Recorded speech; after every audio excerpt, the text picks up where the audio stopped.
Our next speaker is the Special Envoy for Climate Change at the State Department.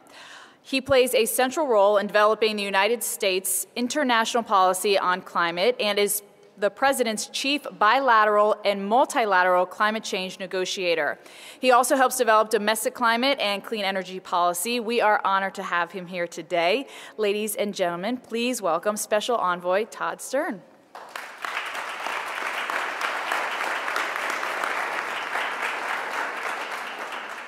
Thank you very much. It's an honor to be here and to share the stage with such a distinguished group. Stephanie, I couldn't help thinking back when I heard you talk about the weather company's sponsorship of this event today. I couldn't help thinking back to my start in climate change, which was in the summer of 1997. President Clinton asked me to jump in and help develop a policy for Kyoto and also to work on the outreach to the American public. So one of the first things with respect to that latter piece that I did was to invite about 100 local weather men and women to come to the White House for a briefing with the President and the Vice President, and then to do their setups back to report that day from the North Lawn of the White House. So it was an interesting event, and there was not as much buy-in on the issue as you might have thought. So I was very happy to hear that the weather company is a sponsor here, and we've come a long way. We are at a moment right now of both opportunity and challenge. I think all of us in this room recognize that climate change is happening, that the pace is accelerating, and that we face disruptions to our world and the world of our children and grandchildren.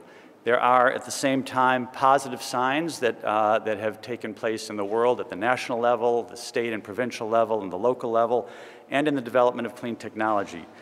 For example, in the United States, the President, as you know, announced his climate action plan a few months ago, and it's real and it's important. Just Friday, the EPA announced new regulations for new power plants.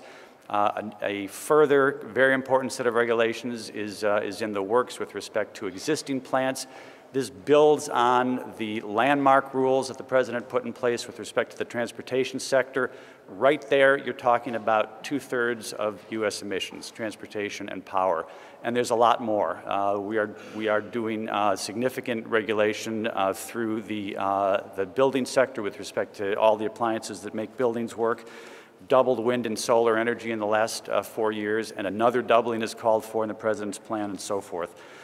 On the international level, we are poised between the call from Durban in 2011, the so-called Durban Platform, to develop a new agreement, and the 2015 delivery date in Paris.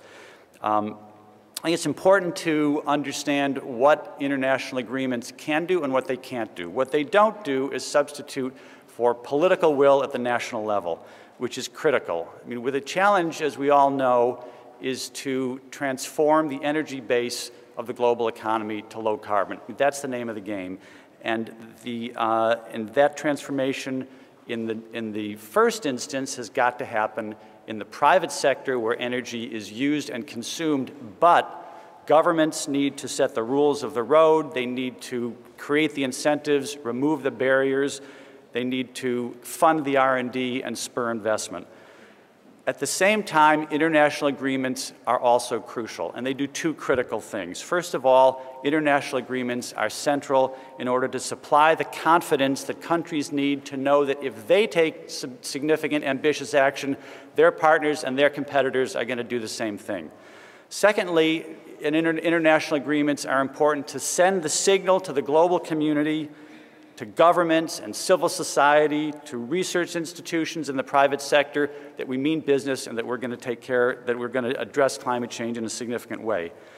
The challenge we have now in the international negotiations, frankly, is to finally get it right. To stop talking past each other, to leave ideology and finger-pointing at the door, to respect the imperatives that all countries have for development and growth, but to be mindful that that development and growth will not be sustainable unless we contain climate change.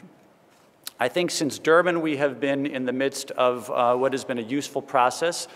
Some call it a conceptual process, a discussion process to work through and articulate what the shape of a new agreement might be. I think that we are on a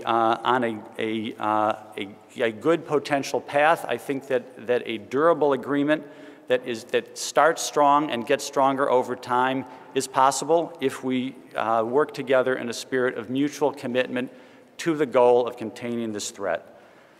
At the same time, we also need to work on complementary initiatives that take place outside the Framework Convention, and a perfect example of this is the work that we've been doing with respect to the chemicals HFCs.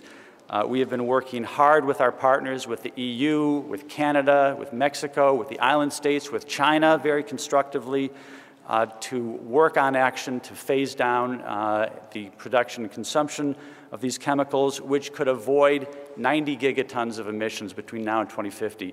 For those of you who aren't familiar with the specific numbers of climate change, that's a very, very large amount. That would be about 2.5 gigatons a year. That would be big. So there's very much to be done. There's much that we can do if we mobilize, commit, and act. So I look forward to working with everybody here and partners around the world to produce results. Thank you.